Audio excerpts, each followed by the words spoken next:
नमस्कार, देवभूमि के दंगल में आप सभी का स्वागत है। मैं हूं आपके साथ गरिमा वाजपेयी। देवभूमि के दंगल में आज बात करेंगे शहर की सुंदरता पर अतिक्रमण का रोड़ा।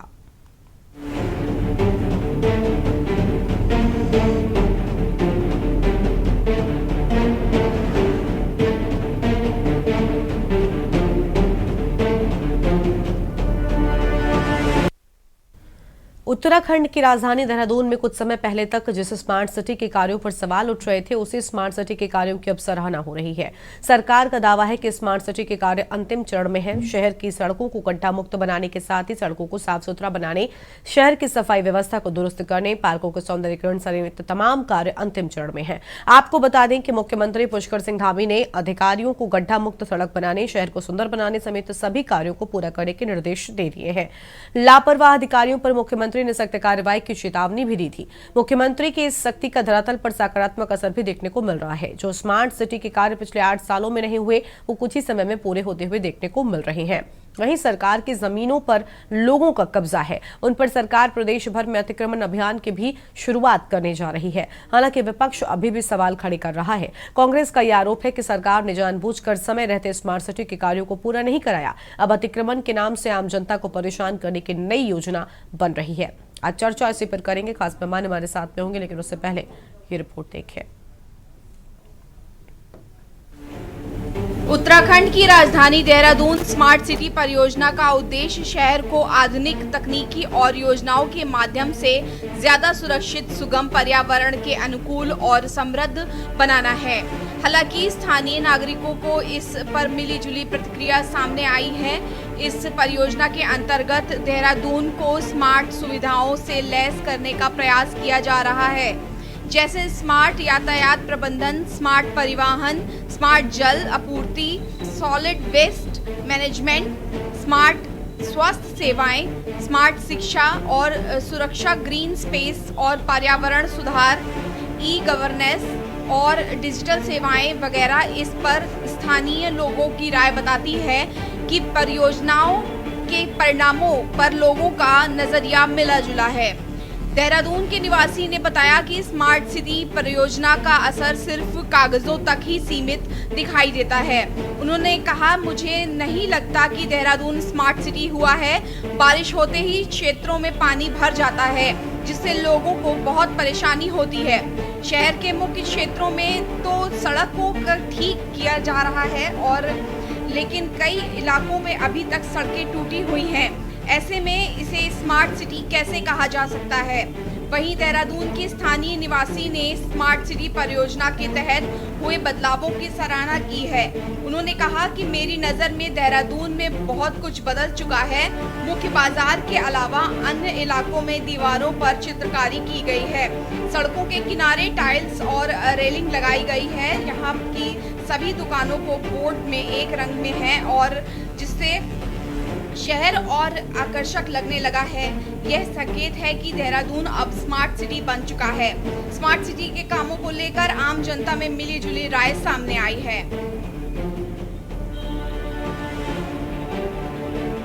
तो चिन्हीकरण कर रहे हैं ये, लेकिन मलिन बस्तियों के प्रति जो टैक्स पहले नगर निगम लिया करता था, वो भी इन्होंने बंद कर रखा, जिससे नगर निगम की आय भी कम होगी। हमारा तो कहने का मतलब है, इनका मलिन बस्तियों को सुरक्षित जो बच्चे हुए हैं उनको जो है सुरक्षा प्रदान करते हैं, उनको मालकाना हक दिया जाए, और उन पर जो टैक्स नगर निगम ने बंद किया उसको जो है दोबारा से टैक्स लगाया जाए। और रही ये स्मार्ट सिटी का काम लेकर हमारे समझ में नहीं आया कि स्मार्ट सिटी कहाँ बन रही है और किस तरह से देख रहे हैं हम लोग कि जहाँ भी है खड्डे के अलावा और कुछ दिखाई नहीं दे रहा। कहाँ स्मार्ट सिटी कह दी जाएगी इसको? तो इसका बड़ा ही स्मार्ट सिटी का तो ये नाम सरकार ने भी बिल्कुल। और स्मार्ट सिटी के बारे में मैं ये बोलना चाहूंगी, जब से स्मार्ट सिटी बना है काफी सुविधा हो गई है। जैसे रोड वगैरह है, पहले में दिक्कत होती थी चलने में, रोड पहले ब्लॉक हो जाती थी या ट्रैफिक होता था। अब जब से रोड बनी है, ये फ्लाईओवर बने, तब से काफी आराम है। ट्रैफिक भी खत्म हो चुका, साफ सफाई भी काफी है, हमें आराम भी है। मलिन बस्ती के लिए उन्हें वहां से हटाएंगे तो फिर देखो उसमें भी हमारा ही फायदा है, क्योंकि वहां पर भी वो सारी सुख सुविधा देंगे, लेकिन उनके लिए भी कहीं ना कहीं रहने का इंतजाम होना चाहिए। और अगर वहां से हटाते हैं तो उसमें भी रोड चौड़ी होगी, उसमें भी हमें फायदा होगा, और जो भी कुछ वो करेंगे वो हमारे लिए फायदा होगा। अभी तक हम डाक पत्थर में 16 मकान तोड़ चुके हैं, उनका ध्वस्तीकरण कर चुके हैं। इससे पूर्व 2 दिन पूर्व जो है नवाबगढ़ भीमावाला में कार्रवाई की गई थी, जिसमें 10 मकानों को ध्वस्तीकरण किया गया था। क्या आगे भी कार्रवाई जारी रहेगी? जी बिल्कुल, अभी कार्रवाई गतिमान है, कार्रवाई चल रही है और आगे भी गतिमान रहेगी।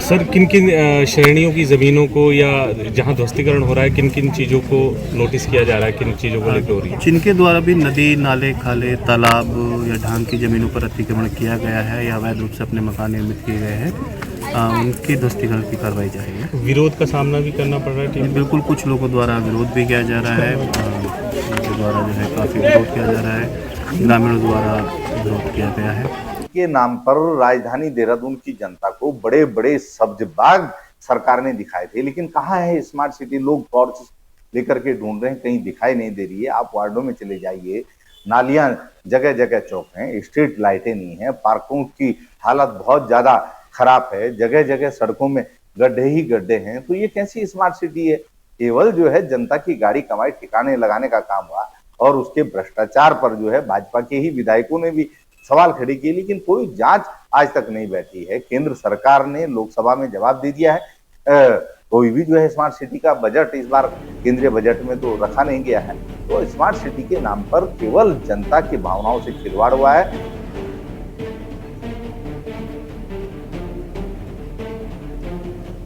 आपको बता दें कि शहर के कई हिस्सों में अभी भी निर्माण कार्य चल रहे हैं और इसको पूरा होने के पर देहरादून की तस्वीर और भी बेहतर हो जाएगी।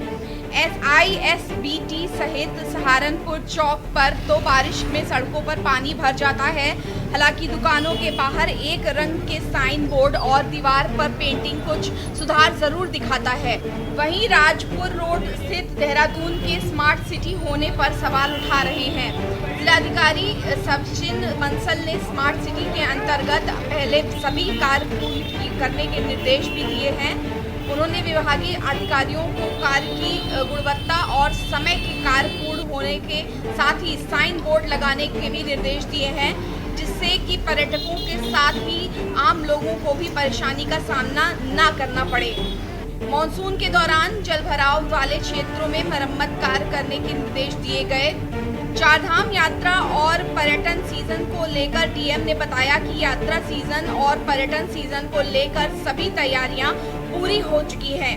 उत्तराखंड आने वाले यात्रियों और पर्यटकों की सुविधा को देखते हुए संबंधित अधिकारियों ने निर्देश किया गया है कि यात्रा सीजन और पर्यटन सीजन के दौरान व्यवस्थाएं दुरुस्त रखी जाएं। फील्ड इंस्पेक्शन के दौरान कुछ जगहें ऐसी चिन्हित की थी जो हमारे वल्नरेबल पॉइंट्स हैं ट्रैफिक सुरक्षा को लेकर। बहुत अत्यधिक मात्रा में कंप्यूटर्स और व्हीकल्स का आवाजाही होती है वहाँ से, और हमारे जो फ्लोटिंग पॉपुलेशन है उनके रूट में भी ये पॉइंट्स इनएविटेबली पड़ते हैं। तो जैसे हमारे कुठाल गेट है, साई मंदिर है, दिलाराम है, तो यहाँ पर हमारा डुअल पर्पस था कि स्थानीय कल्चर में हमारी जो हेरिटेज है, संस्कृति है, उसको भी हम प्रमोट करें सस्टेनेबल मटेरियल से, और साथ ही हमारा traffic regulation point of view से भी यहाँ पर विकास हो जाए। जैसे चौक्स हमारे डेवलप हो जाएं, कोई हमको ऑल्टरनेटिव रोड के लिए स्थान मिल रहा है तो ऑल्टरनेटिव रोड हमारी कार्व आउट हो जाए। जैसे यहाँ पर हम एक स्लिप रोड कार्व आउट करवा रहे हैं, जिससे हमारा ट्रैफिक ईज आउट हो जाएगा और एक्सीडेंट्स भी हमारे न्यून हो जाएंगे। इसी तरह से हमारा साई मंदिर चौक पे एक हम वहाँ पर भी इसी तरह की इंटरवेंशंस करवा रहे हैं कि चौक्स डेवलप हो जाएं, ट्रैफिक स्लो हो जाए। निगम के ही लोगों द्वारा सरकारी संपत्ति में ऐसे लोगों को बैठाया गया जिनका उत्तराखंड से कोई लेना देना नहीं। Bharatiya Janata party smart city के नाम पर घोटालों में फंसी है। यही कारण है समय अवधि पूरा होने के बावजूद भी देहरादून स्मार्ट नहीं बन पाया। हाँ, इतना जरूर है कि अब इन्होंने कॉरिडोर रोड के लिए कुछ बस्तियों को चिन्हित किया है। हम वही सवाल करते हैं कि रिस्पना पुल, बिंदाल पुल और गोविंदगढ़ जैसी जगहों पर जिन्होंने अवैध बस्तियां बसाई है, उन पर सरकार कार्रवाई क्यों नहीं कर रही है? कहने का मतलब है हर जगह लूट का धंधा है और भारतीय जनता पार्टी के नेता इसमें संलिप्त है। बड़ी खुशी की बात होती यदि स्मार्ट सिटी को देहरादून स्मार्ट कर देती भाजपा। सिटी का जो काम है वो जितने भी प्रोजेक्ट्स यहाँ पे चल रहे थे ऑलमोस्ट वो कंप्लीशन में है, और जहाँ कहीं पे अभी कोई चीज़ रहती है उसको जल्द पूरे करने के आदेश हुए हैं। वैसे तो स्मार्ट सिटी अपने संपूर्ण उसमें आ चुका है, लेकिन कहीं पे जहाँ पे अतिक्रमण वाला जैसे आपने बात कही, तो हमने पहले भी कहा है कि अतिक्रमण जो है वो अवैध होगा तो बिल्कुल नहीं बख्शा जाएगा, लेकिन जहाँ पे ऑलरेडी लोग रह रहे हैं उनकी सुविधाओं के लिए सरकार क्या कर सकती है, तो जैसे भी हमारे को कोर्ट के भी आदेश रहते हैं उस तहत हम आगे निर्देशों पर पालन करते हैं, और हमारी कोशिश ये है कि जितने भी लोग रह रहे हैं वो सही तरीके से रहें, नियमों के अकॉर्डिंग रहें।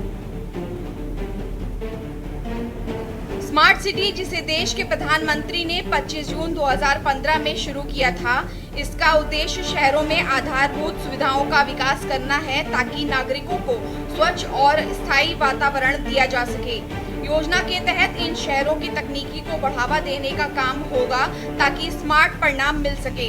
आलम यह है कि अब तक सरकार की पहल तो चल रही है, लेकिन जमीनी स्तर पर आला अधिकारी इस योजना को लेट लतीफी कर सरकार के पैसे के साथ जनता के साथ धोखा कर रहे हैं।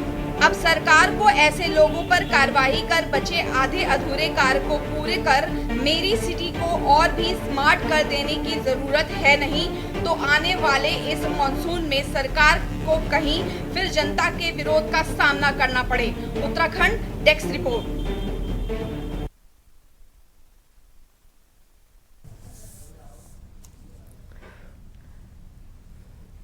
देवभूमि के दंगल में आज इसी मुद्दे पर करेंगे विस्तार से चर्चा। खास मेहमान हमारे साथ में जुड़ चुके हैं। प्रभा बंदोनी जी हैं, प्रदेश प्रवक्ता भारतीय जनता पार्टी की ओर से। आशीष सैनी जी हमारे साथ में हैं, प्रदेश प्रवक्ता कांग्रेस पार्टी की ओर से। बहुत स्वागत आप सभी मेहमानों का हमारे साथ चर्चा में आने के लिए। प्रभा जी के साथ में शुरुआत करना चाहेंगे। प्रभा जी, 8 सालों से जो काम रुके हुए थे अब हो रहे हैं। मुख्यमंत्री ने निर्देशित किया था, इस बात में एक अच्छी बात भी और एक बुरी बात भी। अच्छी बात यह कि चलिए मुख्यमंत्री का ध्यान तो उन 8 सालों की ओर गया कि हाँ भाई 8 साल हो गए, अब काम होने चाहिए। मुख्यमंत्री ने निर्देश दिया और काम हो गया, ये बड़ी अच्छी बात है। लेकिन 8 सालों तक क्यों नहीं हुआ, क्या इसका कोई जवाब है? देखिए गरिमा जी, सबसे पहले तो मैं माननीय मुख्यमंत्री जी का बहुत बहुत आभार व्यक्त करती हूँ। जिस प्रकार हमने देखा है कि आज चाहे हमारे प्रदेश में 4 धाम यात्रा हो रही हो, चाहे वो स्मार्ट सिटी की बात हो, और केवल मैं इसमें कहूंगी स्मार्ट सिटी में देहरादून की बात ही नहीं हो रही है। आज हम कोई भी क्षेत्र हो हमारे प्रदेश का, जहां पर भी समस्याएं हैं, हम उन सभी समस्याओं को सरकार बड़ी गंभीरता से ले रही है, और वो सब हमारे लिए चुनौतियां भी हैं और उन सबको ठीक करना और वो हमारी जिम्मेदारी भी है। तो आज देखिए पूरे प्रदेश में ये, मैं तो ये कहूंगी स्मार्ट सिटी तो चलिए एक हमारे माननीय प्रधानमंत्री जी का भी ड्रीम प्रोजेक्ट था, जिसमें पूरे देश में कुछ शहर चयनित किए गए थे, लेकिन हमारी जो राज्य की सरकार है उनके लिए केवल देहरादून ही एक विषय नहीं है, उनके लिए पूरा प्रदेश ही, मैं कहूंगी जिस प्रकार से उन्होंने गंभीरता से लिया है उसको, तो ये बहुत ही स्वागत योग्य कदम है। और आने वाले समय में हम देखेंगे देहरादून के उसके साथ साथ जो हमारे और भी क्षेत्र है और भी हमारे जिले हैं, वहां पर भी हमें ये सारी सुविधाएं देखने को मिलेंगी। अब गरिमा जी मैं थोड़ा इसमें ये बताना चाहूंगी कि अगर स्मार्ट सिटी के बारे में हम देहरादून की भी बात करें तो ऐसा नहीं है कि पिछले जो विगत वर्ष है उनमें काम नहीं हुआ है, काम उनमें भी हुआ है। हाँ, ये जरूर मैं कह सकती हूँ कि कई जगह जो कार्य हमने सोचे थे कि जो इतने समय में पूरा हो जाएंगे, उनमें विलंब जरूर हुआ है। लेकिन अगर आज आप गांधी पार्क को ले लीजिए, उसका सौंदर्यीकरण के बारे में मैं बात करूं, आज क्या वो वही है गांधी पार्क है जो पहले हुआ करता था? आज अगर वहां पर हम जिम के रूप में देख लीजिए, ओपन जिम देख लीजिए, लाइट्स के में व्यवस्थाओं के बारे में आप देख लीजिए, बच्चों के लिए अलग से वहां पे प्लेस बनाया गया है, वो फुटबॉल वगैरह वहां पर खेलते हैं। तो ये क्या बहुत मैं कहूंगी कि बहुत अच्छा मतलब गांधी पार्क बन गया है आज के उसमें। इसी प्रकार अगर हम कॉलेज देखें, यहाँ के पुराने डीबीएस डीएवी का अगर आप चौक देखें, जब हम वहां पर जाते थे तो आज उनका जो बाहर का रोड वहां से देख लीजिए कितना वो चौड़ा हो गया है। है। इसी प्रकार अगर हम और भी कई सौंदर्यकरण देख लीजिए आप, ऊपर जो फाउंटेन हमारा चौक है, ये नेहरू कॉलोनी से लेके ऊपर दर्शन लाल चौक तक वो सारी सड़कें कितनी चौड़ी हो गई हैं, कितना वहां पे अच्छा मैं कहूंगी कि बन गई हैं वो सारी। और गरिमा जी इसके साथ ही मैं कहूंगी कि कहीं ऐसी ऐसी सड़कें थी जो आजादी के बाद तक नहीं बन पाई थी। इतना शासन यहाँ अलग अलग सरकारों का रहा, लेकिन अगर उनको भी काम करवाने का काम किया है तो वो भारतीय जनता पार्टी ने ही किया है। ये हरबज वाला की सड़क का मैं आपको बताऊंगी कि वहां सड़क तो दूर की बात है, एक लाइट तक वहां पर नहीं लगी थी। तो भाजपा की जब सरकार राज्य में आई तो उन्होंने ही वो काम किया और उन सड़कों को भी बनाया और लाइट्स की व्यवस्था करी। तो हाँ, ये मैं जरूर कहूंगी कि जो काम तय समय पर होना चाहिए था उनमें देरी हुई। इसी प्रकार अगर हम ड्रेनेज सिस्टम की गरिमा जी आज बात करें तो आज माननीय मुख्यमंत्री जी ने जिस प्रकार सख्त निर्देश दिए हैं, चाहे वो जिलाधिकारी हो, उनके साथ बैठकें करी हैं और उनको कहा है कि सड़क में तुरंत एक्शन लिया जाए और जो भी विभागीय अधिकारी इसमें कार्य में डिले कर रहे हैं उन पे तुरंत एक्शन लिया जाए। इसमें बिल्कुल भी लापरवाही नहीं होनी चाहिए। इसी के तहत अगर हम देखें तो आज जो आईएसबीटी का ड्रेनेज सिस्टम था, हमने देखा यहाँ पे जल भराव की गरिमा जी बहुत समस्या रही है। लेकिन अगर अभी हम इसका आईएसबीटी पर आप चले जाएंगे, वहां पर कोई भी स्थानीय निवासी, हम लोग रोज वहां से निकलते हैं, तो मेरे को लगता है कि मई महीने तक ये पूरा कार्य होने वाला है। आज वहां पर जो ट्रैफिक था आज वो इतना नहीं लगता है। इसी प्रकार जो फ्लाईओवर्स के काम अगर आज हम देख रहे हैं, हमारे सामने ये आईएसबीटी फ्लाईओवर का काम शुरू हुआ था और मुझे लगता है मुश्किल से 1.5 महीने में वो पूरा हो गया। जो ट्रैफिक हरिद्वार की तरफ डाइवर्ट होता था आज वो इजीली वहां से पास हो रहा है। तो मैं ये कहूंगी ठीक है, पहले स्मार्ट सिटी में समय लगा, लेकिन आज जो कार्य धरातल पर हो रहे हैं और हम देहरादून में उनको देख रहे हैं उनमें कहीं कोई कमी नहीं है। और जिस प्रकार हमारे माननीय मेयर जी खुद स्थानीय निरीक्षण एक एक कॉलोनी में वो खुद जा रहे हैं, ऐसा नहीं है कि वो बड़ी, देखिए एक ड्रेनेज सिस्टम तो हमारा देख लिया दर्शन लाल चौक से लेके और सहारनपुर चौक तक समस्या थी। अभी उन्होंने उसकी बैठक ली और तुरंत अधिकारियों को निर्देशित किया है कि मानसून से पहले पहले, क्योंकि वो हमारा सबसे पुराना ड्रेनेज सिस्टम देहरादून में जिसमें हर साल समस्या आती है, उन्होंने अधिकारियों को और विभागीय जितने भी हैं उनको बुला के निर्देश दे दिए कि इस बार ऐसी कोई समस्या नहीं आनी चाहिए। और तो इसलिए गरिमा जी मैं ये कहना चाहूंगी कि आज जो धरातल पर कार्य हो रहे हैं वो जनता को भी दे रहे हैं।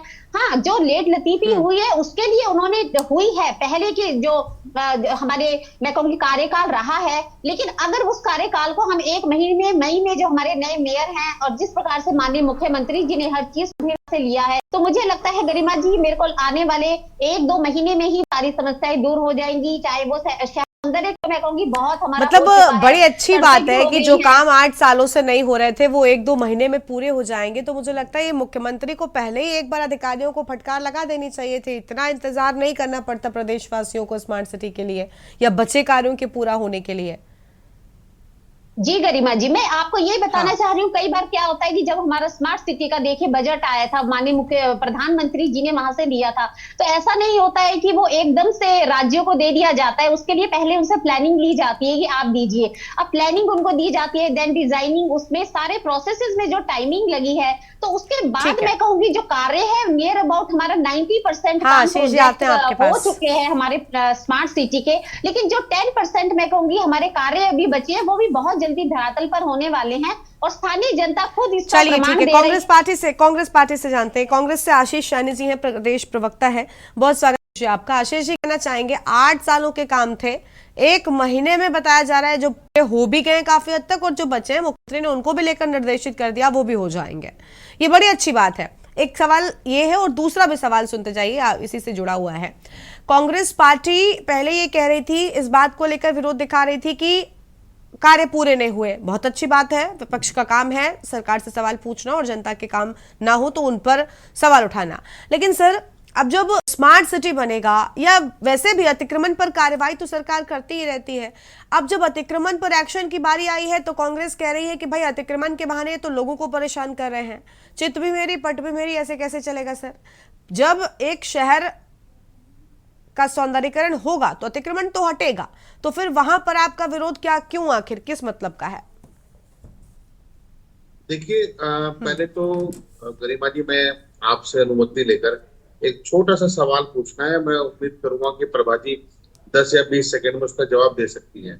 मेरा एक प्रश्न है कि जो 10% काम आपके अनुसार रह गए हैं वो जरा अगर बता सके 2-4 काम, तो मैं उस पर अपनी बात रखना चाहूंगा, फिर बाद में मैं गरिमा जी के सवाल का जवाब दूंगा।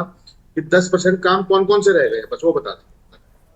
देखिए आशीष सैनी जी, वैसे तो मैं नहीं समझती हूँ कि जो आपके कार्यकाल के पहले तो गड्ढे हमने भरे, उन गड्ढों के बारे में थोड़ा सा आपको मैं विस्तृत जानकारी दे दूं कि जो आपने हमारे को ये देहरादून जब दिया था तो क्या 4 धाम यात्राएं थी, कैसी सड़कें वहां पर थी। तो आज जो 4 धाम यात्रा हमारी शुरू हो रही है, आज जो लाखों में, निश्चित रूप से राज्यसभा में जाना चाहिए जब आपको। हमारी सरकार आई थी मेरा एक तो आपने जो निवेदन है कि गड्ढे दिए 10% थे, काम जो रह गए मैं उनकी जानकारी चाह रहा हूँ कौन से।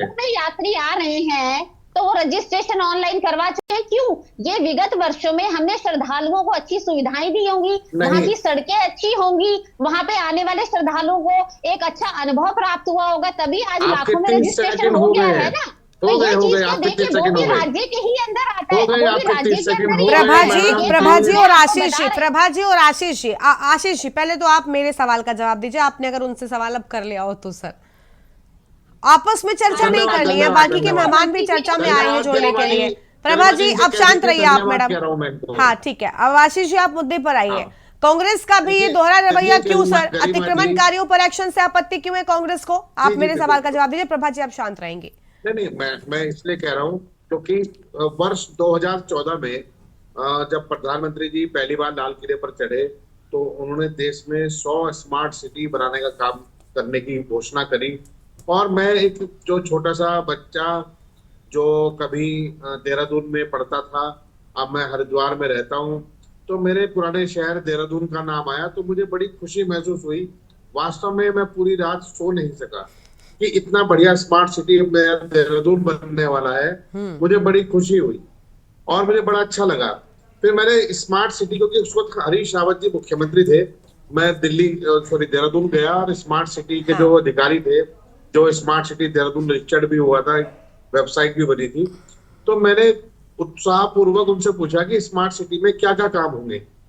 तो जो स्थिति उस दिन थी जब प्रधानमंत्री की घोषणा के 10-12 दिन के बाद, तो लगभग वही स्थिति आज जब मैंने प्रभा जी का बड़ा शानदार और जानदार भाषण सुना, मुझे लगा कि के न्यूज का मंच उसके लिए छोटा है। इनको ये बात राज्यसभा में जरूर कहनी चाहिए कि हिंदुस्तान में प्रधानमंत्री ने जो स्मार्ट सिटी बनाए हैं तो प्रभा जी को उसका अधिकारी या प्रवक्ता बनाने का काम जरूर करें। मेरा जो उस वक्त वो प्रश्न उन अधिकारियों से था जब हमारे राज्य में मुख्यमंत्री कांग्रेस के थे, तो आज भी यही। उस समय पहला सवाल ये आया कि जमीन कहाँ पर होगी, किस जमीन को स्मार्ट सिटी के रूप में डेवलप करेंगे। करीब एक 3-3.5 हजार बीघा जमीन जहाँ मसूरी बाईपास है, वहां पर कोई जमीन थी, उसको चिन्हित किया गया कि इसके लिए इसका अधिग्रहण की प्रक्रिया शुरू करेंगे और यहाँ पर स्मार्ट सिटी बनाएंगे। स्मार्ट सिटी का उस वक्त जो कंसेप्ट था वो नोएडा या चंडीगढ़ जैसा कोई ऐसा एक वेल प्लान शहर जहाँ ड्रेनेज की समस्या ना हो, ट्रैफिक की समस्या ना हो, एक बढ़िया एक व्यवस्था हरियाली से लेकर सब कुछ हो, ऐसा एक शहर देहरादून में बनाने की सोच उस समय देखने के लिए आई। फिर सरकार आई हमारी 2 रंगों वालों की। 2 रंग वाले सरकार के लोग 2 मुंह रखते हैं, एक मुंह से कुछ और बोलते हैं, दूसरे से कुछ और बोलते हैं। इन्होंने कहा कि यहाँ पर फ्री वाईफाई भी मिलेगा, यहाँ पर सड़कों की जो चौड़ीकरण है और जो खासकर जो कॉर्नर है जहाँ से लोग अक्सर मुड़ने का काम करते हैं, तो उन जगहों को भी डेवलप करेंगे, पार्क डेवलप करेंगे, कहीं कुछ बहुत बड़ी बड़ी योजनाएं थी। और विशेष रूप से कम आवासीय क्षेत्र जिसमें फ्लैट्स होंगे, प्लॉट्स होंगे, आवास, बड़े बड़े HID MID आवास भी होंगे, सब कुछ होगा। एक बड़ा सुंदर चित्र मुझे देखने के लिए मिला जब राज्य में त्रिवेंद्र सिंह रावत मुख्यमंत्री बने। लेकिन फिर पता नहीं कौन उनके हाथ में गांजे की पुड़िया पकड़ा के चला गया और सारा स्मार्ट सिटी योजना ध्वस्त। फिर भाजपा ने उन्हें हटाया, एक दूसरे मुख्यमंत्री को बनाया, तो उन्होंने सिर्फ ये देखा कि कौन सी लड़की फटी हुई जीन्स पहनती है और कौन सी फटी हुई जीन्स नहीं पहनती, उनको भी हटा दिया गया। और बाद में जो दूसरे मुख्यमंत्री बने, बाद में जो दूसरे मुख्यमंत्री, प्रभा जी काम आएगा आपके, प्रभा जी प्लीज, बाद में बने पुष्कर सिंह धामी जी। पुष्कर सिंह धामी जी इतने सुंदर और बढ़िया मुख्यमंत्री। नहीं मुझे गरिमा जी प्लीज देखिए, प्रभा जी ये नहीं, कह रही है, आपने लेकिन आप इन्हें थोड़ा सा प्रवक्ता रोक क्यों? दीजिए। प्रभा जी लेकिन आप प्रभा जी किसी मैं बात- मैं रोक रही हूँ प्रभा आप जी। उनके से मैं भटक रहे हो, गारंटी क्या देके बोलने कह जा रहा रहे हो, हूँ जो कि इस आपके मन डिबेट में के आ रहा है। समाप्त प्रभा जी होने आप के शांत हो बाद जाएंगी। आप प्रभा जी निश्चित रूप से प्लीज आप शांत राज्यसभा- हो जाएंगी। और आशीष जी देखिए बोलने का मौका दिया मेरा- गया है, मेरा आप दरअसल- सबको यहाँ पर देखिए, इनवाइट देखिए, किया मैं गया है, लंबी बात नहीं लेकिन करता। इसका मतलब ये नहीं है कि आप कुछ भी बोलेंगे। आप बोलिए, जब मुद्दा होता है ना तब आप उस पर बोलिए। आप त्रिवेंद्र सिंह रावत के बयान, तीरथ सिंह रावत के बयान को कोट कर रहे हैं इस डिबेट में, उस बयान का कोई मतलब नहीं। सुनिए सर, आशीष जी पहले सुनिए। मैंने आपसे पूछा कि कांग्रेस दोहरा रवैया क्यों अपना रही है अतिक्रमण को लेकर, अब आपत्ति क्यों जब सरकार अतिक्रमणकारियों पर कार्रवाई कर रही है? एक शब्द नहीं सर, पिछले 7 से 8 मिनट से आप बोल रहे हैं, आपने नहीं बोला। नहीं 7-8 मिनट नहीं हुई, आप रिकॉर्ड चेक करा लीजिए, अभी मेरी 3 मिनट में पूरी सर नहीं हुई है। लेकिन आप अपनी बात पर आएंगे ना। आप तीरथ सिंह रावत का बयान कोट करा रहे हैं, क्या मतलब है? हम यहाँ पर कपड़ों पर चर्चा कर रहे हैं क्या? नहीं है ना। आप समय व्यर्थ करेंगे तो मैं आपको बिल्कुल बोलने नहीं दूंगी। चलिए लौटेंगे हम आपके पास में। बात यही है ना कि आप लोग सिर्फ राजनीति करते हैं, मुद्दों से हट जाते हैं। जो अपने फायदे का मुद्दा है उस पर बात करेंगे। लौटेंगे सर, आप दोबारा आएंगे, आपके पास कुछ और मेहमान भी हैं, हमने उन्हें भी इन्वाइट किया है, हम उनकी बात पहले सुनेंगे। आप कुलदीप राणा जी का रुख कर लेते हैं, वरिष्ठ पत्रकार हैं, बहुत स्वागत है आपका। सर सिर्फ विरोध करना है, विपक्ष में बैठे हैं तो हर एक चीज पर विरोध करना है। स्मार्ट सिटी के काम नहीं हो रहे थे, विरोध किया, अच्छी बात है, लेकिन अब जब काम करने के नाम पर देर से ही सही, मैं ये नहीं कह रही कि बीजेपी ने बहुत अच्छा काम कर दिया, 8 सालों से काम डिले पड़े थे, अगर 1 महीने में पूरा होने की बात हो रही तो बड़ी अच्छी बात है। और सवाल उठ रहा है कि क्यों आखिर 8 सालों पहले मुख्यमंत्री की नजर नहीं पड़ी। कांग्रेस अतिक्रमणकारियों पर कह रही है कि क्यों एक्शन हो रहा है। सर सौंदर्यीकरण की बात तो हम खूब कर रहे हैं, लेकिन अतिक्रमणकारियों पर एक्शन ना हो, क्या मतलब है? ये कैसा विरोध है, ये कैसा रवैया है? क्या सिर्फ कुछ भी बोलना है?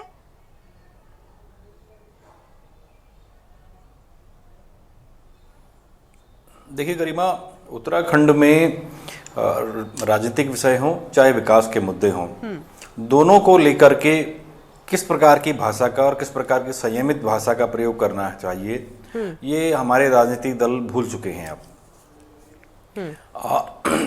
कई बार देखने में आता है कि सत्ताधारी दल के प्रवक्ता जो जानकारी दे रहे होते हैं, जिन विषयों से संबंधित उनसे सवाल किए जाते हैं, वो उससे कहीं और दूर निकल करके किसी दूसरे विषय को पकड़ कर ले आते हैं, जिसका कोई सिर पैर नहीं होता स्थानीय मुद्दे से।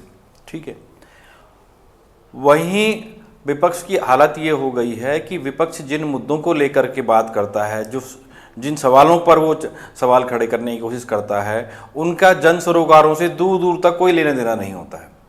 ठीक, कई बार तो हमें ये भी लगता है कि क्या वास्तव में विपक्ष भूल चुका है कि राजनीतिक मुद्दों को कैसे उठाया जाता है। और शायद जिस प्रकार की टीका टिप्पणियां हम देखते रहे हैं विगत काफ़ी समय से, और हम लगातार के चैनल पे भी हमने कई बार डिबेट्स में देखा, तो उत्तराखंड में कांग्रेस की जो वर्तमान हालात हैं उसके लिए कहीं ना कहीं कांग्रेस के ही लोग जिम्मेदार हैं, ऐसा उनकी टिप्पणियों से प्रतीत होता है। इसमें कोई दोराई नहीं है कि स्मार्ट सिटी उत्तराखंड के देहरादून शहर के लिए एक कलंक साबित हुई है। आशीष जी आप प्लीज शांत रहेंगे क्या? आपको जब आपसे जब कुलदीप जी माफी चाहते हैं, उत्तराखंड में कुलदीप जी माफी चाहते हैं सर। आशीष जी ये क्या तरीका है सर? आप एक सम्मानित प्रवक्ता है और ये क्या कर रहे हैं? अगर आपको रोका गया तो आप वो चीज दोहराएंगे? मेरा सवाल नहीं पूरा होने दिया। लौटूंगी, मैंने क्या कहा, मैं लौटूंगी ना आपके पास में। ये तरीका नहीं है डिबेट में बैठने का सर। डिबेट में बैठने का एक सलीका होता है, उसको सीखिए पहले। नहीं तो आपको भी, आप भी हमारे सम्मानित मेहमान हैं, तो कृपया करके बाकी मेहमानों का भी सम्मान करें प्लीज। अपने आप कुछ करते सर वो वरिष्ठ पत्रकार हैं, राजनीतिक दल के प्रवक्ता नहीं जिसको लेकर आप हमलावर हो जाएंगे। बात नहीं करेगा और कांग्रेस की बात करेंगे तो मेरी नजर में वो सरकारी पत्रकार है। सर आपकी नजर या नजरिए का यहाँ पर कोई नहीं पूछ रहा है, तो कृपया करके अभी अपनी बारी पर बोलेगा प्लीज। अब कुछ देर के लिए शांत रहिएगा, बाकी मेहमानों को हमने इनवाइट किया है प्लीज। ये तरीका नहीं होता है सर बात करने का। कुलदीप जी प्लीज कंटिन्यू। देखिए, स्मार्ट सिटी उत्तराखंड के लिए एक बड़ा कलंक साबित हुई है। हम इसी शहर में रहते हैं और हमने विगत 8 सालों से, और विगत 8 सालों से ही नहीं, उससे पहले जब प्रदेश में हरीश रावत की सरकार थी तब भी उत्तराखंड में स्मार्ट सिटी को लेकर के, देहरादून में स्मार्ट सिटी को लेकर के सरगर्मियां तेज रही हैं। ठीक है, एक नया शहर बसाया जाना चाहिए, या पुराने शहर को ही नए तरीके से उसको रीसेट किया जाना चाहिए। इस तरह की तमाम सारी बातें हैं, जिसमें रेट्रोफिटिंग एक अलग सब्जेक्ट हुआ करता था। इन बातों को लेकर के बातचीत चलती रही, लेकिन आज जब देहरादून में स्मार्ट सिटी परियोजना आ चुकी है तो देहरादून की हालत क्या है? तमाम जगह जल भराव देखने को मिलता है। अभी विगत 2-3 दिनों से देहरादून में और पर्वतीय क्षेत्रों में बरसात आप सुन रहे होंगे कि काफ़ी बारिश हो रही है, कई जगह क्लाउड बर्स्ट भी हुआ है। ठीक है, कल देहरादून में जो बारिश हुई उसने देहरादून की अब तक की, क्योंकि वर्तमान में पिछले 8 सालों से भाजपा की सरकार है, और देहरादून को लेकर के, देहरादून के स्मार्ट सिटी को लेकर के और देहरादून में हो रहे जल भराव को लेकर के हमेशा ये भाजपा सरकार की तरफ से ये बात निकल करके आती थी कि हाँ, हमने ये व्यवस्था की है, हमने अधिकारियों को निर्देश दिए हैं, हमने सफाई करवा दी है, हमने नगर निगम में ये करवा दिया है। बहुत सारी बातें निकल करके आती हैं, लेकिन अभी बरसात शुरू नहीं हुई है। लेकिन ये एक लोकल डिस्टर्बेंस की वजह से जो वर्षा हुई देहरादून में, उसने उन तमाम कार्य सरकार की और प्रशासनिक मशीनरी की कार्यशैली की पोल खोल के रख दी है।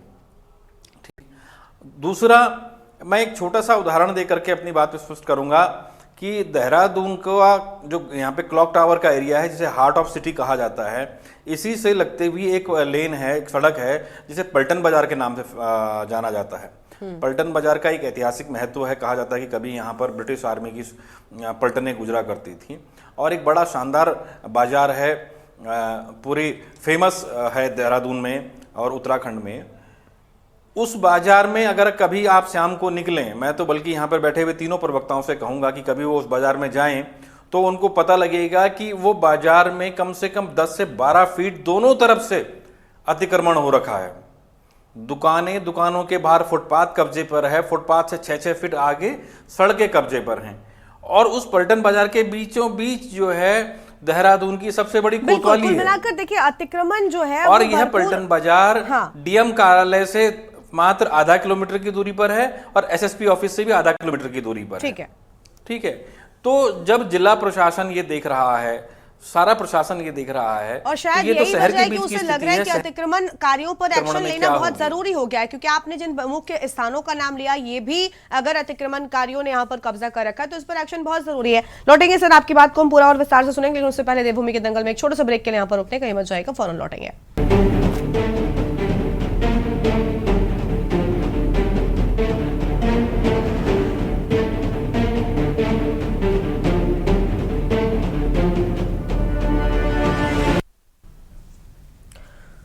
ब्रेक के बाद देवभूमि के दंगल में आप सभी का स्वागत है। हम चर्चा कर रहे हैं शहर की सुंदरता को लेकर, अतिक्रमणकारियों के एक्शन को लेकर। खास मेहमान हमारे साथ में लगातार बने हुए हैं। जयप्रकाश उपाध्याय जी का पहले रुख कर लेते हैं, केंद्रीय उपाध्यक्ष हैं यूकेडी की ओर से, उनसे सुनते हैं। बहुत स्वागत सर आपका। जयप्रकाश जी, क्या कहना चाहेंगे, जो देरी हुई कामों में वो आखिर क्यों ही, क्या जानबूझकर देरी हुई? कहना है विपक्षियों का कि जानबूझकर देरी की गई है, 8 सालों तक स्मार्ट सिटी नहीं हुआ, और अलग अलग जगहों पर सड़कों की हम बात करें तो स्थितियां खराब है। सरकार क्या कर रही थी? 1 महीने में ही कार्य हो जाते हैं एक बार निर्देश देने पर। अनम्यूट कीजिए सर पहले। बैलिस्टिक रिपोर्ट और क्राइम सीन रिकंस्ट्रक्ट। अनम्यूट कीजिए सर, आप अनम्यूट कीजिए।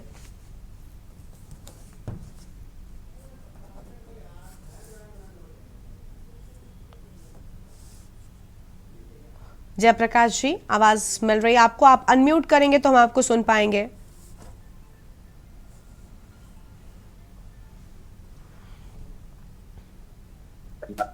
आप अब आवाज दिखा रही है? हाँ जी, आपकी आवाज मिल रही, बोलिए सर। आपका बहुत बहुत धन्यवाद। जिस प्रकार से स्मार्ट सिटी का आईएफआईडी भारतीय जनता पार्टी की सरकार स्मार्ट सिटी देहरादून में बनाएगी, तो बहुत वक्त लगा के भाई बहुत बढ़िया सिटी बनने जा रही है। हमारी बहुत जो सपना एक नया दिख रहा था वो बहुत अच्छा था, लेकिन वर्तमान हालात आप सबके सामने। हम स्मार्ट सिटी के नाम पर अभी बडोली मैडम बोल रही थी, आपकी तरह उससे हम चर्चा चाहेंगे कि क्या स्मार्ट सिटी की लाइटें जो किस तरीके से स्मार्ट सिटी थी, वो स्मार्ट सिटी में लाइटें जिस तरीके से ट्रैफिक लाइटें जानी है, क्या उस तरीके से ट्रैफिक लाइट जानी चाहिए? जिस प्रकार से ट्रैफिक यहाँ पर जाम हो रहा है उस तरीके से ट्रैफिक जाम होना चाहिए। जिस तरीके से पानी भराव का काम,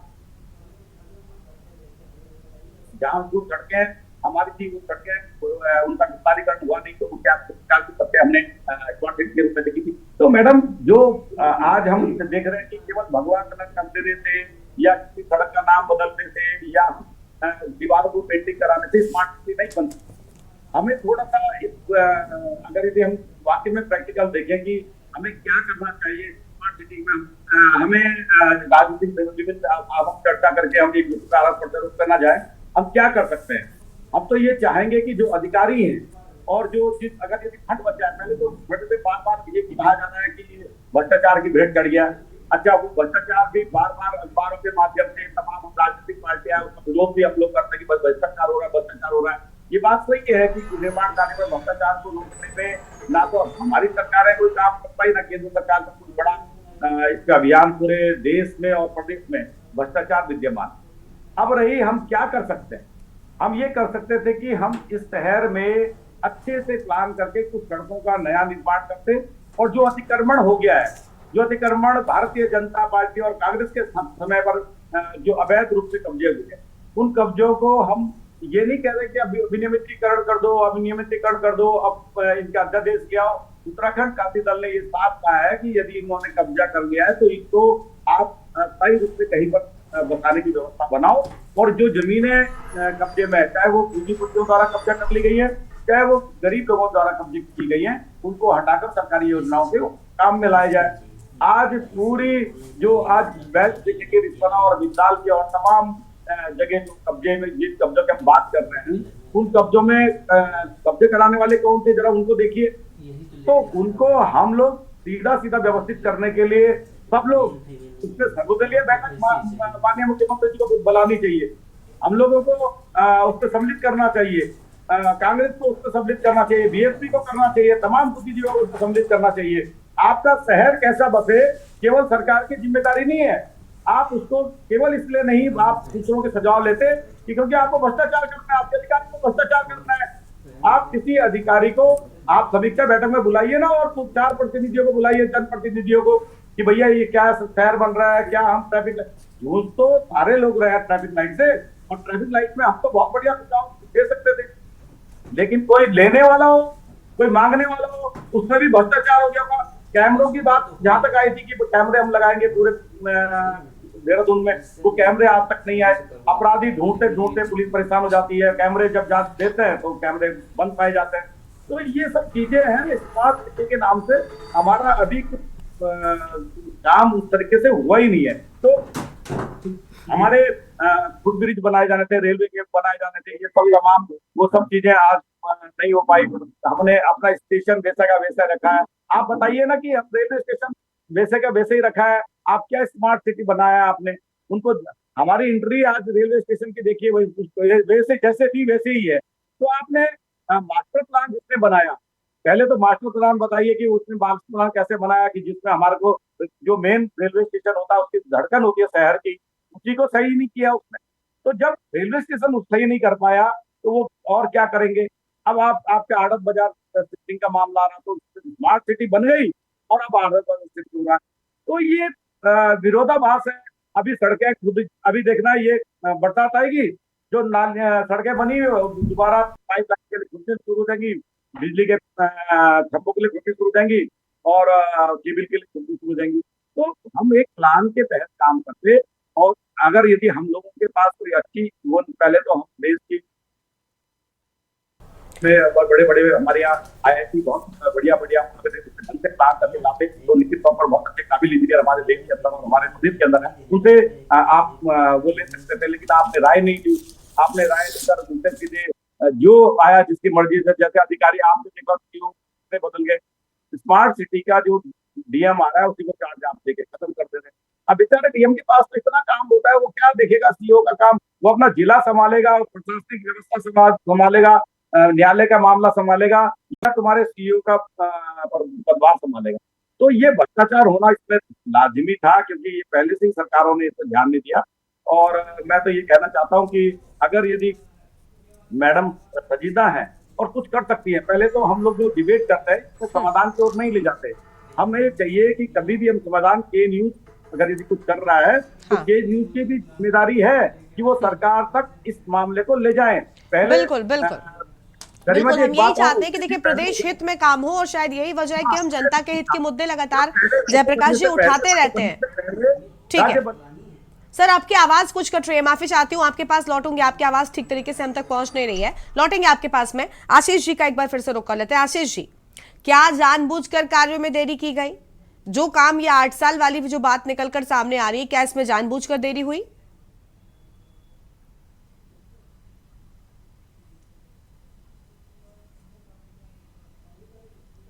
अनम्यूट सर। गरिमा जी, 2017 से 2025 हो गया है। स्मार्ट सिटी में क्या काम किया जाना है वो किसी कागज पर लिखा ही नहीं है। जिस पर हम चर्चा कर रहे हैं ऐसा कोई प्लान है ही नहीं।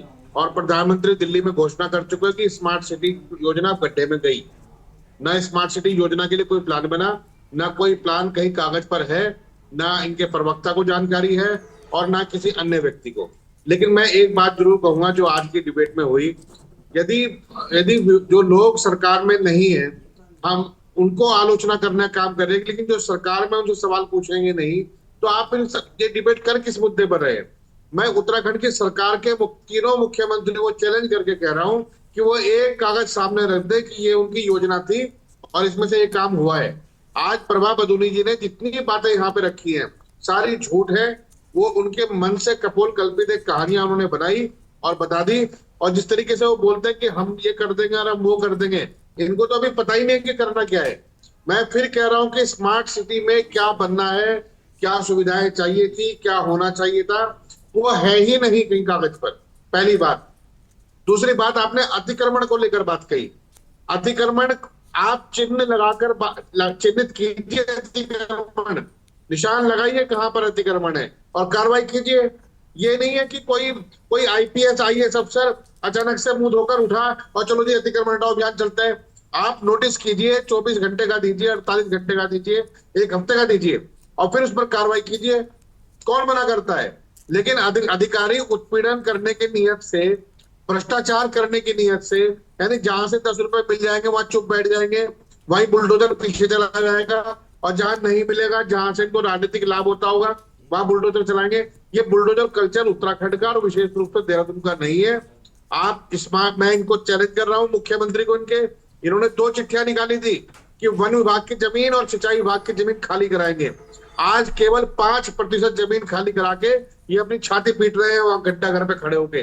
लेकिन ये बताने के तैयार नहीं है कि बचा हुआ 95%, मैं गारंटी देके कहता हूं अगर 95% से 94% भी हुआ, मैं राजनीति से संन्यास ले लूंगा। क्या बात कर रहे हैं ये लोग? केवल धोखा देने का काम करते हैं, झूठ बोल रहे हैं और जब पकड़े जाते हैं तो ये कांग्रेस भाजपा करने लगते हैं। ये जो पत्रकार महोदय है, मैं इनसे भी कहूंगा कि कांग्रेस के समय में यदि कोई काम गलत हुआ तो ही तो हम सत्ता से बाहर हैं। कोई काम हम नहीं कर पाए इसलिए तो सत्ता से बाहर है। अगर हम सब काम कर देते हैं, कुछ काम कम से कम आज आपने पत्रकार महोदय की बात को बुरा मानते हुए ये बात तो स्वीकार कर लिया।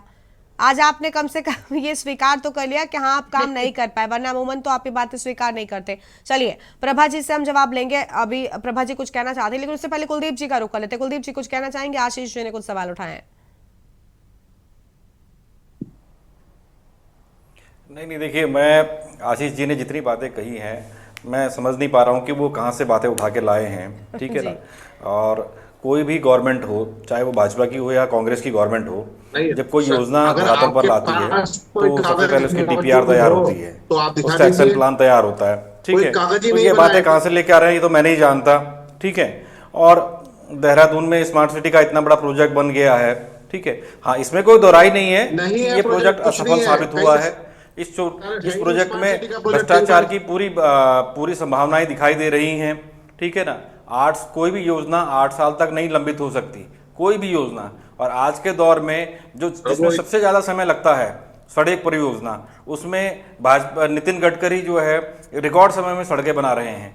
तो जहां भारत में रिकॉर्ड समय में सड़कें बन रही हैं, रेल की लाइनें बिछ रही हैं, वहां देहरादून में स्मार्ट सिटी नहीं बन पाई 8 साल में। तो इसके लिए तो भाजपा सरकार कटघरे में है, उसकी जवाबदेही कटघरी में है। देहरादून के अंदर सड़कें बनाएंगे, क्या बात कर रहे हैं? पता नहीं क्या। मैंने जब कहा कि स्मार्ट सिटी का कोई प्लान है ही नहीं इनके पास, तो आप दिखाइए ना प्लान कहां पर है। अगर आलोचना मत कीजिए, में बोलेंगे तो आप चुप बैठ जाएंगे। आप क्या अपनी सरकार की तारीफ सुनने के लिए यहाँ बैठे हैं?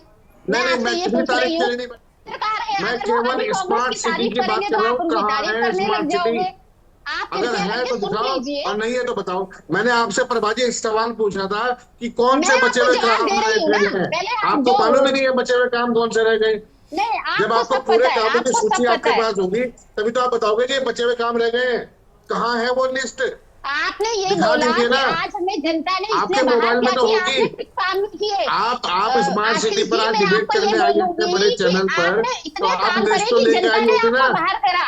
आपके आप काम लिस्ट कर लेके आए आपने नहीं बहुत लेके काम आई, ये करे। बताइए पहले। गरिमा जी, नहीं, नहीं, मैं नहीं। बताना चाहूंगी है आशीष जी नहीं को है। कि इन्होंने इतने काम करे ठीक कि है। जनता ने बिल्कुल इनको भी बाहर लिस्ट करा। देखिए देखिए, है आप या लोग नहीं प्लीज है, देखिए, केवल एक सवाल। आशीष जी मैं फिर आपको रोकूंगी तो आप सर अभी मुझ पर भी, ये अभी डिबेट कुलदीप जी है। पर आप भड़क ये रहे कोई थे, अब आप भाषण मुझ पर भड़केंगे। लेकिन मेरा सर प्रश्न डिबेट ये में है बैठने कि का एक स्मार्ट सिटी तरीका में होता है। कौन से सुनिए, काम आप लोग टेक्निकली सर थोड़े स्मार्ट हैं आप लोग, मुझे पता है, तो कम से कम उस चीज का लिहाज रखिए ना। आप जब दोनों लोग एक साथ बोलते हैं ना, आप दोनों की ही आवाज दर्शकों तक नहीं पहुंचती है। आपकी एनर्जी, आपका समय, हमारा समय सब वेस्ट होता है। तो प्लीज उस चीज की कीमत को समझिए ना। एक एक करके बोलिए, मैं आप लोगों को रोकती नहीं हूं, लेकिन इसका मतलब ये नहीं कि आप दोनों एक साथ शुरू हो जाएंगे। प्रभा जी, ठीक वही काम आप भी बराबर कर रही हैं आज पूरी शुरुआत से डिबेट में। गरिमा जी, उनको देख लीजिए, वो सुनने को तैयार ही नहीं है, तो क्या करें तो फिर हम? सेम चीज मैडम आप भी तो कर रही है ना। और आशीष जी, क्या आप हमेशा हमारे साथ बैठते हैं? आज पहली बार थोड़ी ना बैठे हैं। मैं आपको बार बार रोक रही हूँ, आप वही चीज गरिमा जी, मेरा कंटिन्यूटी में केवल कर एक, रहे हैं। मैं पहले समय से एक सवाल पूछ रहा हूँ कि कौन से काम हो गए, कौन से रह गए, इसकी कोई सूची है या नहीं? प्रभा जी, विपक्ष जानना चाहता है कि अभी कितने प्रतिशत काम बचा है कम से कम। गरिमा जी, अगर मैं इनको सीधे शब्दों में इसी बात का जवाब दे दूं तो इससे ही फिर इनको खुश हो जाना चाहिए। हम कह रहे हैं कि 90% काम हो गया है, 10% हमारा काम और बचा है। आशीष जी, आपको इतना जानना है, आप आरटीआई डालिए ना, आप आरटीआई डालिए ना। मुझे लगता है अभी आप विपक्ष में बैठे हैं, विपक्ष को जनता की आवाज कहते हैं, तो जनता भी समझ रही है ना कितना काम हुआ है। अपनी कंप्लीट करना चाहूंगी। आशीष जी कह रहे थे कि हम सत्ता से ये इसलिए बाहर है कि इन्होंने कुछ नहीं किया। शायद मैं कहती हूँ इन्होंने बहुत कुछ किया, जो जनता ने इनको बाहर का रास्ता दिखाया। आज पूरे देश को पता है कि वक्फ बोर्ड में इन्होंने क्या करा। इन्होंने इतनी दलाली करी, अभी तीरथ सिंह, सुनिए प्रभा जी, अभी सर ने तीरथ सिंह रावत वाले बयान का जिक्र कर दिया, तो फिर आप बिल्कुल एकदम एक्टिव हो गई थी। अब वक्त वोट पर चर्चा कर रहे हैं। प्लीज आप लोगों को, मतलब मेरा मन कर रहा है कि मैं आप लोगों को बुलाकर आपको बोलने का मौका ना दूं। मैं आपसे टीवी पर ये बात बोल रही हूँ, अब और क्या कहूँ। गरिमा जी, तो इनको क्या तरीका है मैडम? वक्त पर चर्चा कर रहे हैं। अभी ये पूछा था कि 8 साल में देरी क्यों हुई, तब आप कुछ नहीं बोल रहे। गलत बात है ना मैडम। जो चीज आप दूसरे से उम्मीद कर रही हैं वो अपने ऊपर भी लागू कीजिए। प्लीज मैडम, टाइम वेस्ट मत कीजिए, प्लीज टाइम वेस्ट मत क्या कीजिए। आप सभी लोगों से ये विनती है कि जब आप डिबेट में आए तो कृपया टॉपिक पर ही बोले। वक्त पर चर्चा हुई, हमने कर ली चर्चा, तब आपको जुड़ना चाहिए था। प्लीज थोड़ा बड़प्पन दिखाइए, आप लोग बड़ी पार्टियों के प्रवक्ता हैं। लौटेंगे आप लोगों के पास में। कुलदीप जी, सर सिर्फ यही चलता रहता है।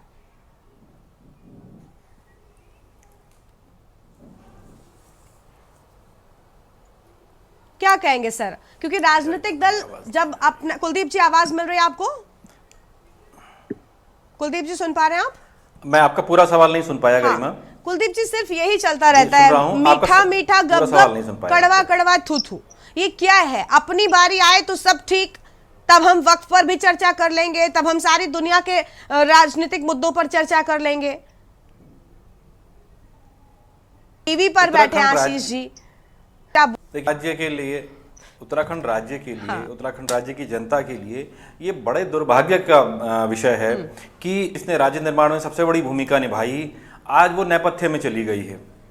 ठीक, और 2 राष्ट्रीय दल भाजपा और कांग्रेस, जिन पर प्रदेश की जनता ने ज्यादा भरोसा जताया, राज्य में सत्ता का इनको मौका दिया, दोनों ने जनता के पैरामीटर्स पर दोनों खरे नहीं उतर पाए।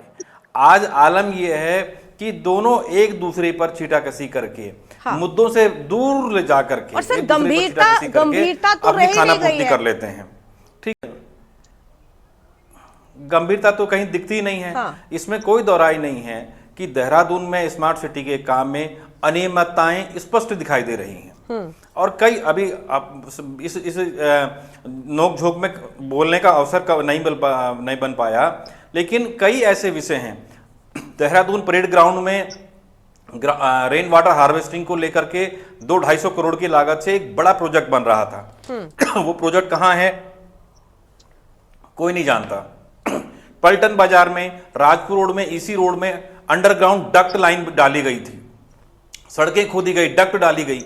उनकी क्या उपयोगिता है किसी को कुछ नहीं पता, कहां उपयोग हो रहा है कोई नहीं जानता। ठीक है, पलटन बाजार की लाइन के लिए कम से कम 40-50 करोड़ रुपए खर्च हुए हैं मात्र 500 मीटर के लिए, लेकिन आज भी उसकी हालत जाकर के देखिए। देहरादून जहां की नालियां जल भराव का बड़ा कारण बन रही हैं, हम उनकी कोई व्यवस्था नहीं कर पा रहे हैं। ये हमारे उसमें हमारी देहरादून की सड़कें जानलेवा साबित हो रही हैं अब। और अभी आपने देखा कुछ समय पहले एक दर्दनाक हादसा हुआ जो ओएनजीसी चौराहे पर, और अफसोस की बात यह है कि वहां पर स्मार्ट सिटी के लगे हुए तमाम कैमरों में से सिर्फ वही कैमरा खराब था जिस कैमरे ने वो एक्सीडेंट शूट किया था। ठीक, और एक बड़ी लागत से देहरादून में एक कमांड कंट्रोल सेंटर बनाया गया था। ठीक है, ताकि देहरादून शहर की मॉनिटरिंग उसमें की जा सके। एक कंबाइंड कमांड का एक सेंटर था ताकि चाहे सफाई के लिए हो, पेयजल के लिए हो, बिजली के लिए हो, स्वास्थ्य के लिए हो, दुर्घटनाओं के लिए हो, आम आदमी वहां फोन कर सके और उसको वहां से सारी चीजें उपलब्ध हो पाए। ठीक है, आज उसकी स्थिति क्या है? ठीक, तो ऐसा बिल्कुल ये पूरी की पूरी योजना कटघरे में है, इसमें कोई दोहराई नहीं है। लेकिन सबसे बड़ा अफसोस ये है कि जनता ने जिनको चुन करके सत्ता में भेजा और जनता ने जिनको चुन करके विपक्ष में बैठाया, विपक्ष के प्रवक्ता यहां पर आकर के पत्रकारों पर तो सवाल खड़े कर लेते हैं, लेकिन इनका एक भी विधायक विधानसभा के भीतर अब मुंह में दही जमा के बैठा होता है। मैं 2005 से उत्तराखंड की विधानसभा कवर कर रहा हूं, 2005 से। ठीक है, तो मुझे ये ना बताएं कि कौन किसको क्या है, किसको क्या है। ठीक है ना, दोनों राजनीतिक दलों के भीतर की सारी सच्चाइयों से वाकिफ हूं मैं। वही बात है ना कि सर देखिए, स्वीकार करने को तैयार नहीं है आप, बस तू मैं करेंगे तो शायद कभी भी ऐसे जनता के मुद्दों पर सही तरीके से अपनी बात रख ही नहीं पाएंगे। आज तो आशीष जी भला हो, मैं तो बड़ी बात मानती हूँ, आज उन्होंने कहा हमने कुछ नहीं किया सर तभी तो मैं विपक्ष में बैठा दिया है। क्या जब पत्रकार बोलने पर आते हैं तो पत्रकारों पर पक्षपात की बात कह दी जाती है। आशीष जी कुछ कह रहे हैं, जल्दी से उनको सुन लेते हैं। हाँ आशीष जी, पहले जवाब में आपने यही किया सर, अब आप क्या मना कर रहे हैं? देखिए, मैं ज्यादा समय नहीं लूंगा क्योंकि हमें तो वैसे भी कम समय मिलता है। दूसरा, जो अभी हमारे पत्रकार साहब ने कहा कि विपक्ष के विधायक सदन में नहीं बोलते हैं और आप विधानसभा को सत्र को कवर कर रहे हैं, तो आपको ये भी मालूम होना चाहिए कि मुख्यमंत्री सोमवार को सदन इसलिए चलने नहीं देते ताकि विपक्ष के लोगों के सवाल ना जवाब देने पड़े उन्हें। तो ये कोई छोटी घटना आप समझते हैं कि जब से त्रिवेंद्र पुष्कर सिंह धामी मुख्यमंत्री बने हैं, इन्होंने सोमवार को कभी सदन नहीं चलने दिया है। मात्र 2-2 दिन के 3-3 दिन के सत्र चलते हैं, प्रश्नों के जवाब होते नहीं है मंत्रियों के पास, और ये सिर्फ सत्र औपचारिक रूप से चलाते हैं। निश्चित रूप से उत्तराखंड में जवाबदेही सरकार नहीं है, पहली बात। दूसरी बात, जब हम किसी योजना की बात करते हैं तो हर योजना एक कागज पर होती है। एक छोटी सी सड़क है, उसकी भी एक प्रोजेक्ट रिपोर्ट बनती है। मैं ये कह रहा हूँ कि स्मार्ट सिटी के नाम पर जब जानने की कोशिश की गई तो कुछ कैमरे, कुछ सड़कों का चौड़ीकरण, आपने तमाम पेड़ काट दिए, हरी पट्टी कहाँ गई? तो ये जो सवाल है ये मैं आज यहाँ पूछ रहा हूँ। मुझे अगर 5 या 7 मिनट का समय मिलेगा मैं उसमें पूछूंगा। सदन में हमारे विधायकों को 2 दिन का समय मिलता है, वहां पे सवाल जवाब करने का वो समय देते नहीं है। तो ये दिक्कतें हैं जिससे हम इस सरकार से बात नहीं कर पा रहे। ठीक है, सरकार तक अपनी बात पहुंचाइए, विपक्ष का आवाज उठाना बहुत अच्छी बात होती है, लेकिन विपक्ष बशर्ते अगर सही तरीके से मुद्दों को उठाएगा और तर्कों के साथ उठाएगा तो जनता, विपक्ष को जनता का ही एक फेस माना जाता है सर, जनता से अलग नहीं होता विपक्ष, बशर्ते आप विरोध करने पर ना आमादा हो जाए। आप जनता के मुद्दे उठाएंगे तो आप एक बहुत बड़ी संख्या है जिससे सरकार को भी डर लगता है। तो कृपया करके इस चीज का ध्यान रखिए बस। बाकी उम्मीद है कि जल्द ही जो काम शेष बचे हैं उन्हें पूरा किया जाएगा। सभी मेहमानों का बहुत शुक्रिया। कुलदीप जी आपका भी बहुत शुक्रिया हमारे साथ जुड़ने के लिए, चर्चा में आने के लिए और अपनी बात रखने के लिए। देवभूमि के दंगल में आज हम चर्चा कर रहे थे अतिक्रमणकारियों पर हो रहे एक्शन को लेकर, जिसका एक तरफ विपक्ष विरोध कर रहा है और ये कह रहा है कि सौंदर्यीकरण के नाम पर, स्मार्ट सिटी के नाम पर लोगों को परेशान किया जा रहा है। लेकिन बड़ी बात यह कि जब सौंदर्यीकरण होगा तो क्या अतिक्रमण पर बिना एक्शन हो जाएगा। देवभूमि के दंगल में इतना ही। तमाम बड़ी खबरों के लिए आप देखते रहिए न्यूज़ इंडिया। नमस्कार।